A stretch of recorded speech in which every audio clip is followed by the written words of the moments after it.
morning. I'm so glad to see you. It's time to go live again, so here we are. Last time we talked about rituals, and the goal of rituals was connection. And so this time we're going to be talking about routines. And the goal of routines is predictability. So first of all, I would like to ask any of you, if you watched last week's live and you had some experience with doing some connecting rituals, please comment below. Let us know what worked well for you or what you're still struggling with, what I can help you with. So, but today we're going to talk about routines and how, hi Stacy, and how routines are important for predictability. So the reason predictability is so important is because our brains are pattern seeking. So if you think about the way God made our world, it's very predictable. The sun rises in the morning and it travels a predictable pathway across the sky, and it sets every evening. And also, hi Joanne, you know, the seasons. First there's winter, and then there's spring, and then there's summer, and then there's fall, and it replays over and over again. So we were created with predictability in mind. Our brains are pattern seeking. So if you grew up in a home where you woke up and you ate breakfast and you washed your face and you brushed your teeth and you got dressed and you got your backpack and you went out the door, and then you came home and you hung up your backpack and you got a snack and you did your homework and went out to play and on, you have a pattern of predictability in your brain that asks what's next, right? And if you grew up instead in a home where every morning was different because sometimes mom left early for work and dad would give you breakfast, and sometimes you had pancakes and sometimes you didn't have breakfast or you ate breakfast at school, or in today's blended family, our own children woke up every day, I hate to say in a different home, but sometimes they'd be in our home and sometimes they'd be in their other parent's home. And so their pattern was less predictable. So our brains are still pattern seeking, but some patterns are more chaotic than others. So if we have a young child or young children in our home, and we have a chance to help their brain develop the pattern of predictability through routines. Hi, Heather. Hi, Brianna. It's so nice to see you all here. So routines include, like we talked about, waking up, using the bathroom, eating breakfast, brushing your teeth.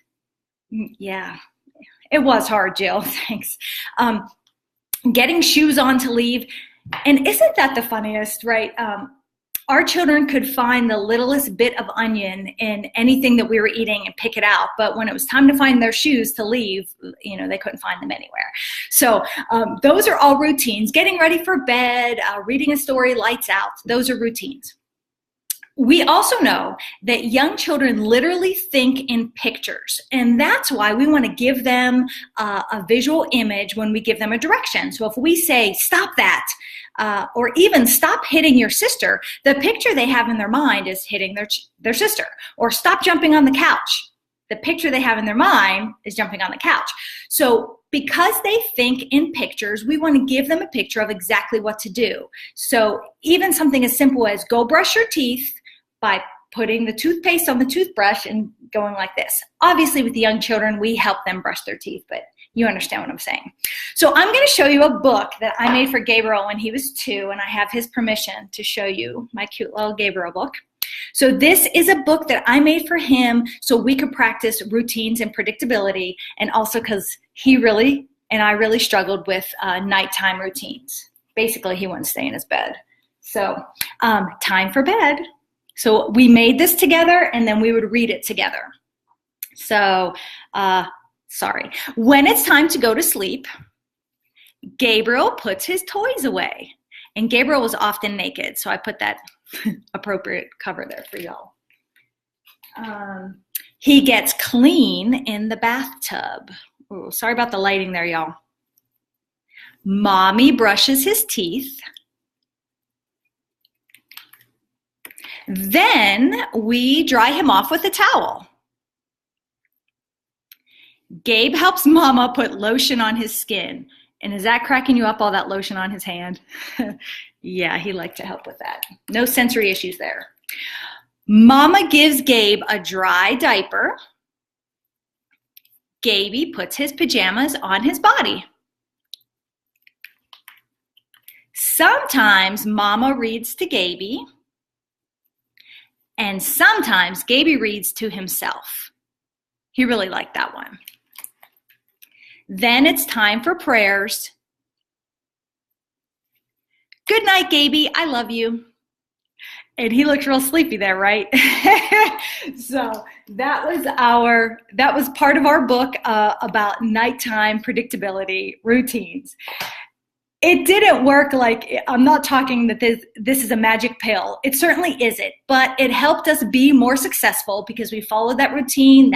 Those were the steps that we followed every night. We had a book about it. We had pictures about it, and it did help. So I wanted to share that with you, and we're about 6 minutes now, so I'm going to cut it, but just wanted to tell you next week is the last Tuesday of the month, so it's Coffee with Kate, Q&A. Be thinking about your questions. You can, yes, Meg, we did read that at bedtime. After we made it, we would read that at bedtime all the time. Sometimes during the day, because then I did have some other tabs in here, like how does Gabriel feel today? So this was really all the Gabriel book. Gabriel felt proud. Gabriel felt serious. So yeah.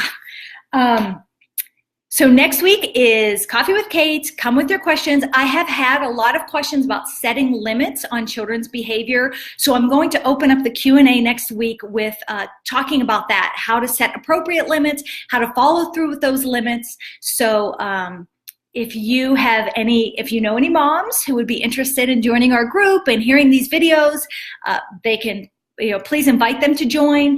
Also, if they're not on Facebook, I do put these videos on my www.connectpointministries.com website. Just click on free videos. And I think that's it. I really enjoy meeting with you on Tuesday mornings. So see you next Tuesday. Bye-bye.